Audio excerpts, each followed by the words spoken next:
Ladies and gentlemen, coming to you from Las Vegas, the entertainment capital of the world, it's the Joe Cortez Show with Hall of Fame boxing referee Joe Cortez. Well, welcome to the Joe Cortez Show here in Las Vegas, Nevada, the entertainment capital of the world, and of course the sports capital of the world, which includes boxing. You know, boxing is really coming back real strong. We have with me today my co-host, Jason Vincent. Call him Mr. Las Vegas. Vegas Vincent. Vegas Vincent, baby. He was born and raised here, so anyway, I thought that that's a nice neat name to have. Well, yeah, last time we came on, you said Wayne Newton had it for all those years, and he deserves a great entertainer. I've seen him a few times, especially when he was at the Stardust Hotel. But, you know, I was born and raised here, 47, almost 48 years old. I'm keeping that. Okay, yeah, for sure. But you still a spring chicken, buddy. You've been out for a long time. His gray hairs, man.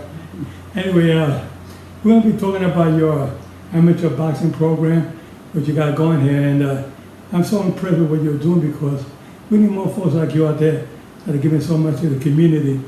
And I know that we've had a lot of Golden Glovers come up the ranks, and you have a lot of fights coming up. I know you have the regionals coming up this weekend, and this show will be for the future bouts that you're going to be having, showcasing the next couple of weeks. But I know what you're doing with the boxing is unbelievable. And you told me you have a couple of standouts that are going. One of them is going to the Olympics, a female. Yeah, you know, you guys. She is from Las Vegas, or has been boxing out of here since she was a little girl. Her name is Yaisy Ramirez, and she's on the USA boxing team. She's had a decorated amateur career. I was lucky enough to referee one of her bouts, one of her fights a couple years ago at the Center Ring event here. And she is a 2019 bronze medalist at the Pan American Games in Lima, Peru. She also won a silver medal, I believe, at the World Championships. She boxes and represents Barry's Boxing here in Las Vegas, and she's coached by her dad, Rafael Ramirez. And you know, I want to get out that she's on the Olympic team. There was a little bit of write-up in the press and El Mundo and a few of the Hispanic papers and stuff like that, but word hasn't really got out, Joe, that she's over in Tokyo, Japan right now on Team USA representing the Olympics. Now, how old is she? She is 21 years old. She is 21 years old. Her and I actually, like I said, I refereed her fight a couple years ago, and then her and I actually got voted on when we had this past elections for our local boxing committee out here in Nevada. Right. Her and I got elected to athlete representatives. I was the male athlete representative, and she was the female athlete representative. But yeah, she's over in the Olympics, and I did talk to her dad, Rafa. I call him Rafa, Coach Rafael. And when she gets back and gets settled in and gets comfortable, she'll be right here in this chair, and Joe Cortez will be interviewing an Olympian from Las Vegas. It would be an honor to have an Olympian. Not only is she an Olympian, she's a female. And not many females make it to that level. Yeah. I remember years ago, some of the sanctioning bodies didn't even want to know anything about females in boxing. And now they're giving all these championship belts to the female, which is very much deserving. What do you think, who are some of the pioneers or were on the front edge of making female boxing amateur and professional what it is today, in your opinion? Who give me a couple names out there. Well, yeah, you have a couple of some of the past ones. Layla Ali was one of them. Of course, yeah. Joe Frazier's daughter was another one.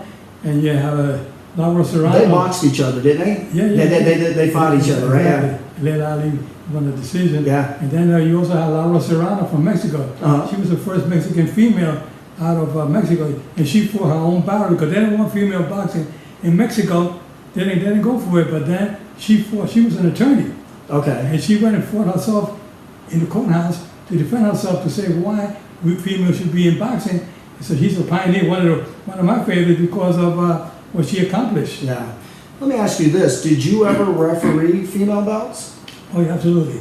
Layla Ali was one. Layla Carter was another. Laura Serrano, the girl that used to wear the pink. Christy Martin. Christy Martin. She was one. Yeah, I forgot about her. She was Chrissy Munn was one of my favorites because Yeah. I say favorite because she was such a crowd pleaser. Because she was, I mean, she used to get purses like a couple of $100,000 to fight on a lot of the Mike Tyson undercards. She would fight on that. She was an entertainer too. Not only was she a hell of a boxer, female boxer, or a boxer in general, she was definitely an entertainer. She was. So, a lot of these fighters, they come up, you gotta give them credit. Yeah. Give them a lot of credit. I mean, it's tough enough to get punched around as a male, but never mind these females. They're supposed to be pretty, they're supposed to get hurt and whatnot, but now they go in there, they knock your head off in a heartbeat.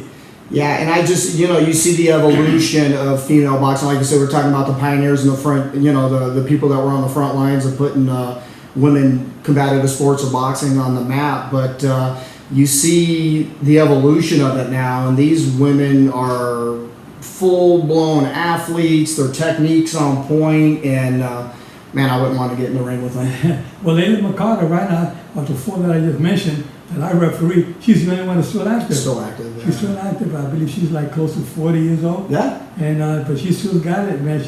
She can box, she can punch, she has great defense, and she's really a good crowd pleaser. I follow her on Instagram. I have her on Facebook too, and also her coach also. And I actually work with her coach's son Daniel at Caesar's Palace. But she still seems hungry. She's still after trying to get the big fights and keep going on and continuing. Like you said, she's getting close to 40. Yeah, but she still got it. She still looks young. She said, "Joe, you're my favorite referee." I guess because every time she fought, she's always won. Yeah. She had like over 40 professional fights. Oh yeah, man. Under her belt with a good 30-some odd wins. Yeah. So she's got to come a long way for boxing, and take off my hat to her. Good job, Layla. Keep up the good work. I think she used to train or she got started here, if I'm not mistaken, at Johnny Tocco's gym down there. I think that was her gym. And yeah, well, you got a lot of fighters are training. You got some of these amateur kids that fight out of Tocco's gym. Tocco's gym, that was Sonny Liston used to train, Mike Tyson, Larry Holmes, Michael Dokes. all those guys, the former world champion, Yeah. they all fought out of Johnny Tocco's gym, Yeah. which is on Charleston and near Jones, in that area around there. Yeah. And it was a very famous gym, and it's still open all these years. Mr. Tocco passed away, but the gym's still going strong. Yeah, it's definitely when you think of Las Vegas and you think of the different clubs and the trainers and all that. Johnny Tocco's gym goes way back, and I believe it goes back into the back into the 60s and 70s. Obviously, Muhammad Ali and Muhammad Joe Ali. Frazier. So a lot of these boxers, when they came in to fight here out in Vegas, and they came 3 days early or 5 days early or 7 days early, they would finish their training camp at Johnny Tocco's gym. Exactly. You got a lot of champions come to Vegas. And of course, if you got the big fight coming up, and let's say you got Wilder, Deontay Wilder, and you got Tyson Fury coming up. Part 3, right? Number 3. Part 3, yeah. The trilogy. Those fights end up like 1-1. You gotta have a third one to see who's really like. You got to finish out the trilogy. It was a dominating performance last time by Fury, and me personally, I gave him a slight edge on the first fight, but yeah, it's going to be interesting to see what kind of adjustments Wilder makes, and, I want to see it, man. I'm glad boxing's back, whether it's amateur or pros. I believe it's at the T-Mobile, and that place is going to be rocking. It's on the 24th of August, and I think the Nevada State Athletic Commission has done very well, appointing the referees, the judges for that fight, and it's official now, so we can say it. Yeah. It's July 24th. Yeah, Mike Ortega going to be the referee. Mike Ortega got that. He got that assignment, man. Right on. Good for you, Mike. Right on. Congrats. That was official today, and he's my godson. His father was the guy me started in boxing. What was his dad's name again? Gaspar Ortega. Gaspar, yeah. I remember you talking about Gaspar. Gaspar Ortega had 176 fights, professional fights. 176, and he only got stopped twice. Wow, man, that's a lot of fights. Never fought for the championship. He fought for the title against Emil Griffith. But he had like 80 fights under his belt when the game was shot. Yeah. And he was still young, but they figured they don't want to give it to him when he was young in his prime. They give it to him when he was on his way out.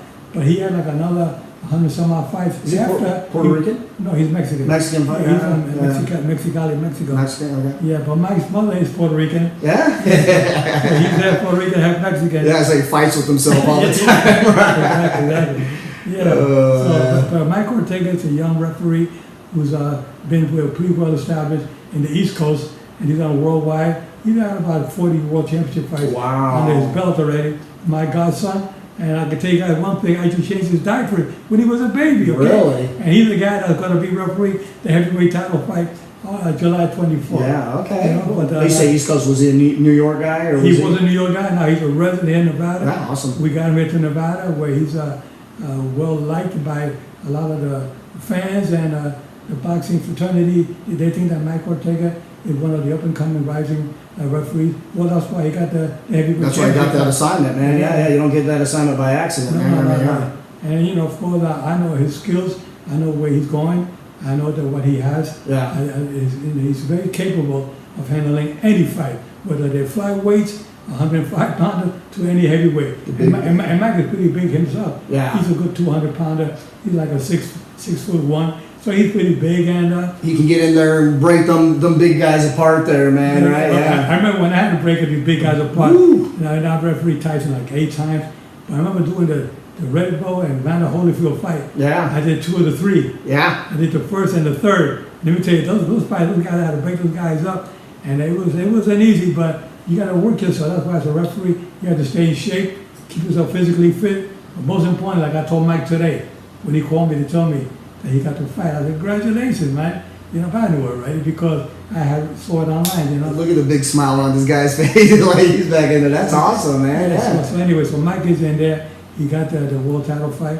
But I know that Mike can handle it because physically and mentally, he prepared for it. He's ready to go. Well, you said he has 40... At least 40 world championship bouts that he's done. Oh, yeah. So, I mean, you got that level. That doesn't count all the other ones that he's done throughout his career. So, but man, that place is gonna be rocking. You're gonna have what, about 18,000 people in there? I think about 20,000. 20,000. Mike is on fights with Joe Kazagi back in Wales, in Europe, with 50,000. 50,000 out. Yeah. So for Mike, it won't be no big deal, I think, to handle 20,000. Those are big boys too. And Wilder and Furrier. They're not only are they obviously big and thick, you know, like you said, Ricky Bone, all that. These guys are really tall guys too, man. Tall guys. But Mike stands in there with them. But he's like 6'1" though, man. That's big size, yeah. He's about 6'1", Mike. Yeah. And he could, like I said, he could come in about 205 for the fight. Yeah. Mike Ortega. Mike looking good, man. We're proud of you, man. Normally we don't talk about sizes of referee or weight, but being that this is an important fight, you need a big referee with experience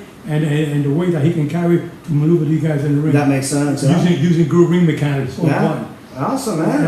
I'll be training him for the next couple of weeks. Yeah, you'll be in his ear, man, right? Yeah. He'll be in my ring in my gym at the other house where I'll be training him, working with him. We discussed that today. Yeah. He's gonna be tip-top shape for this big fight. Awesome. So you get him in your personal man cave, your personal gym over there. Do you guys also watch a little film or study that too? Or do you guys do that a little bit too? Yeah, exactly. We'll go back and look at the previous fights to see what kind of bad habits, tendencies and stuff. Whether the punches behind the head, or low blows, or excessive holding. All these little things we got to work out to make sure that they don't occur that night. Yeah. But then the referee takes control back in the dressing room.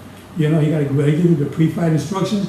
This is where the referee takes control and makes it easier for him when in the ring. And if they start committing fouls, whether it's intentional or unintentional, start taking points on the beginning. Don't be waiting to the last round to take points. You take points in the first 2 or 4. Take control right off the bat, right off the start. Yeah. And and then you when you get involved with something like that kind of a fight, you want to make sure that you do it right because you're under a microscope when you're at a big fight. Man. Oh goodness. Yeah. Just like the young lady you're talking about. Let's go back to your amateurs. I mean, I know your amateur fighters have a lot going for them, and the girl Miss Ramirez going to Japan. You know what I feel bad about?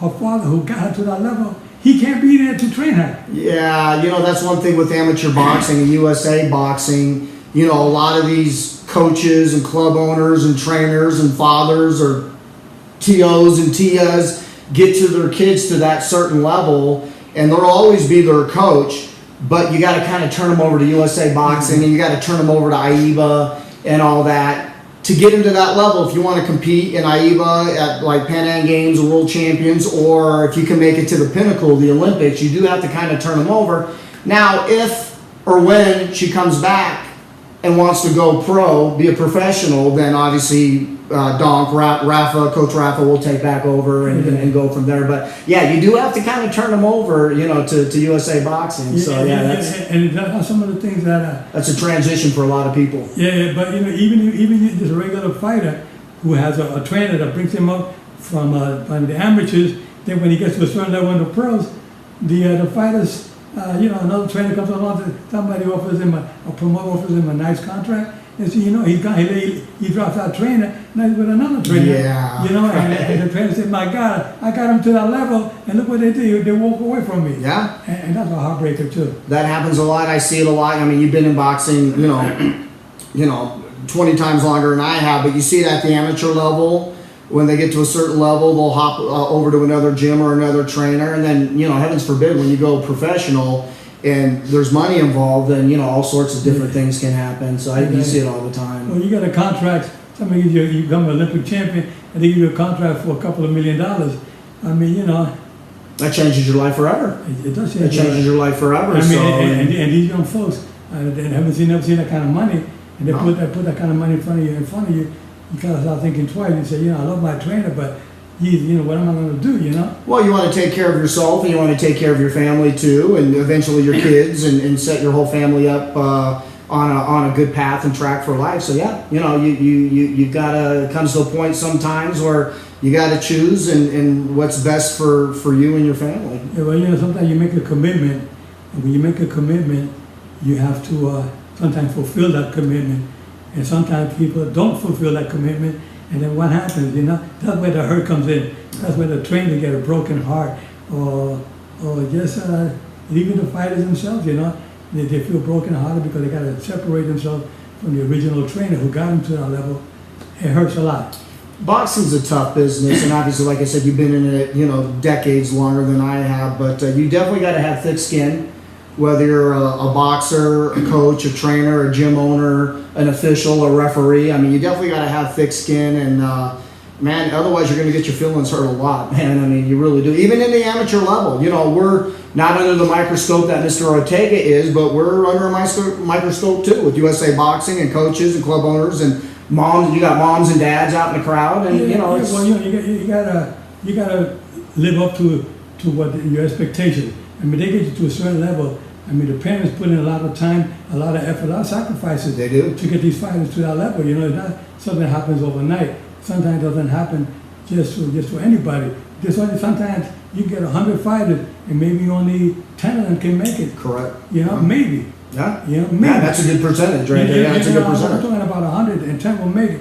And, you know, maybe only 2 or 3 will really make it. Yeah. But who will make it like a Sugar Ray Leonard? Anyway, the Olympic, Oscar De La Hoya, you know, Manny Pacquiao, you know, so many fighters, there's thousands of them out there. How many really become household names where they become very popular and they become very famous and make a lot of money? You know, I mean, this is a lucrative business, but you have to try to fulfill that. Not easy. A lot of dedication, sacrifices, the training, you know, the discipline that goes along with being a fighter. It's not easy. And some of it's just the luck of the draw, being at the right place at the right time, or who you network with, or what connections you get.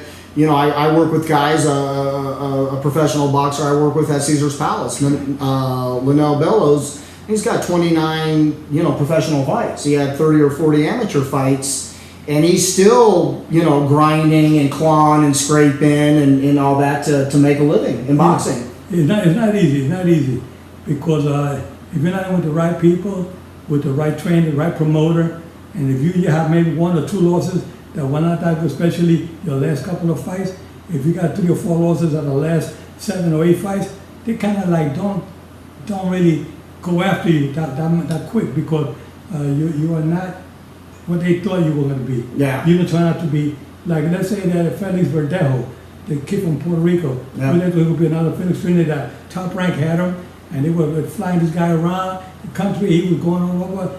A lot of expectation with Felix Verdejo, who happens to be in jail now, really? because he murdered his girlfriend. His girlfriend. You know, I mean, but this guy had all the expectations to be the top, and look where he's at now, behind bars for the rest of his life. Yeah. For those of you that don't know that, yeah, he killed his girlfriend in Puerto Rico, and he was married, and the girl was pregnant, and he decided maybe the best way to eliminate her was to kill her. Oh, and he, actually, what he did, not only did he kill the girlfriend, he killed the baby, The baby. and he killed himself because now he's in jail for the rest of his life. Yeah. Unbelievable, That's you horrible. know? There's a lot of stress and pressure and a lot of weight on everybody's shoulders. So, and you know, some people just fall apart. You know, they can't handle that pressure. No, you got to know how to deal with it and go forward. You know, there's a saying that says, "It's not how hard you hit, it's how hard you can get hit and keep going forward." That is. You know, because that's the way it is. I mean, Sylvester Stallone used that in the movie. Yeah, You know? right. That was right. That was a Balboa, Rocky Balboa. Which I was the referee in that movie for that fight, and he said, "Joe, what do you think about my line there?" I said, "You know, not bad. I mean, you sound pretty good, Sylvester. You know, he Joe, call me Sly." I said, "Okay." So Sly, call you Sly. You know what? If you would have been a fighter, you probably would have been a champion because I mean, you got the heart, you got the ambition, you got some skills. But I'd like to see you maybe come in the ring now with some of the celebrities out there. You think people will pay per view to see Rocky Balboa against not Mike Tyson, but one of the other? Yeah, you could find another celebrity or something like that. But you could be in the Masters division, which is 35 years and older. I had my first fight at 44 years old at the Westgate Hotel. So, Unbelievable. yeah, 44 years old. I was in the ring in front of 2,000 people in the Athletic Commission at the Westgate Hotel. But the Balboa movie is that the scene where he fought Tarver, right? I fought Antonio Tarver. Tarver, yeah, I remember that. Yeah. And we filmed that at the MGM Hotel. Yeah. And we did the night before we had a big fight. You know, it was a sellout crowd. I forgot which fight was one of the. I think it was one of the Tyson fights. Gotcha. And what they did was we filmed the night before. Being that we had a live audience of about 16, 17,000 fans there, we used those fans. MGM used those fans for the final scene against Tarver. With Tarver and Sylvester coming into the ring. So they got Sylvester Stallone, Rocky, walking from the dressing room towards the ring. When he comes into the ring, gonna get into the ropes. I'm standing right there, and you see him coming there, and we cut right there. And the next day, we started filming the next part of him walking into the ring, and then we got all the extras around ringside to make it look, and all of the balcony level, they're all on the top. They had all these, they were like balloons. It looked like people up there. Yeah. They had a fan. It was moving those balloons, make it look like people were moving around out there. Yeah. It was unbelievable, you know. That was a good fight scene. I like at the end where they were going to the decision, and Paulie was there, and Stallone's like, "Paulie, I got all that stuff out of the basement now," and the son comes up and hugs him, and they don't even wait for the decision. He just walks out. He walks out, yeah. And he turns back around and make him turn around, and he gives everybody that, and it was awesome. It was good to be there. It took us 6 days to film the segment. Yeah. And what we were doing was, when we were doing a certain segment, we go over and look at the monitor. We had like 3 or 4 monitors outside the ring, and we would look at it, and I'll be there with him, and he said, "Joe, what do you think?" I said, "No, not that one." And we do it again till we got it. It wasn't close enough for you, what you thought for like the real, to make it look authentic and real. I went to make it look authentic. Of course. And we were going to make it look authentic was by doing it again, doing it the right way. I said, no, that punch looked like it hit. It really didn't hit. Let's do it again. Or maybe the angle, whatever. It came out, it was beautiful. Yeah. And he wanted me to say, "Joe, can you help me? I got to get some real boxing people in here." I got him 23 extras for the movie. Yeah. Judges, timekeepers, inspectors. I saw that. Yeah. I got them all in there. I even got guys by Adrian Ortega. Yeah. I made him a commissioner for the movie. Did you guys use some of the Athletic Commission inspectors, or those were just extras with the? No. I bought the real guys. Yeah, I was gonna say, I looked like I saw the real people that you see. I had Tony Lato, and I had Jack Lazzarato. Yeah. And I had. Everybody looked like you would see at a fight at the MGM Hotel. Then I had Jim Lampley. Yeah. And Max Kellerman doing the commentating. Commentating, make it look authentic. It did. It looked great. And the timekeeper was Robert Hoyle. Robert Hoyle did the timekeeping. Who's a referee now. Yeah. You know? He was an inspector at that time back in those days, right? Or was he was an inspector first, then he became a judge. We're doing that time of the movie. I believe he was a judge. Yeah. But we use him as a timekeeper. Now, Rob O'Hoyle was with USA Boxing, amateur boxing, like I am right now here in Las Vegas. Right. And he worked his way up from the USA Boxing amateurs and organically worked his way up. So I want you fans to really listen to it, because this is stuff you don't hear. This is stuff that people say, wow, where you gotta get these stories from? These are amazing stories. These are stuff people want to hear. Yeah. Let's go back to your amateur stuff. What else you got going on there? Well, what I got going on, I actually, thanks for passing it back. I actually want to give a shout out to the 3 Nevada Golden Glove winners, the state Golden Glove winners for the state of Nevada, and they are moving on to regionals this weekend at Barry's Boxing Gym. But I want to give it a shout out to an Italian boy, one of my old training partners out of Bo's Boxing, Gianni Pompelli. So he's one of my old training partners. He bloodied my nose a few times getting ready for me for my fight. So he is out of Steve Bo's Boxing. He won his first Golden Gloves. And then we have two-time Nevada Golden Glove winners. First of all, Vincent Dean, who I was able to referee one of his fights a few years ago. He's a 2-time Nevada Golden Glove winner out of the Fight Capital. His coach is Coach King, Coach David Sample, Coach King I call him. Who he was a professional boxer too. He fought the likes of Zab Judah and Coach Skipper Kelp, who owns the Fight Capital down there, who was a professional boxer. You probably remember that name, Skipper Kelp. He was with UNLV at one time. That he coached UNLV down there, who was my first original coach, Coach Jose Gonzalez, who was a national champ at UNLV under Skipper Kelp. And then the third one is. Like I said, he's 2-time Golden Glove. I reffed his Golden Glove bout in 2019 at Barry's Boxing, and it's Dejean Carter, 2-time Nevada Golden Glove boxing state champ, and he's out of Johnny Tocco's gym.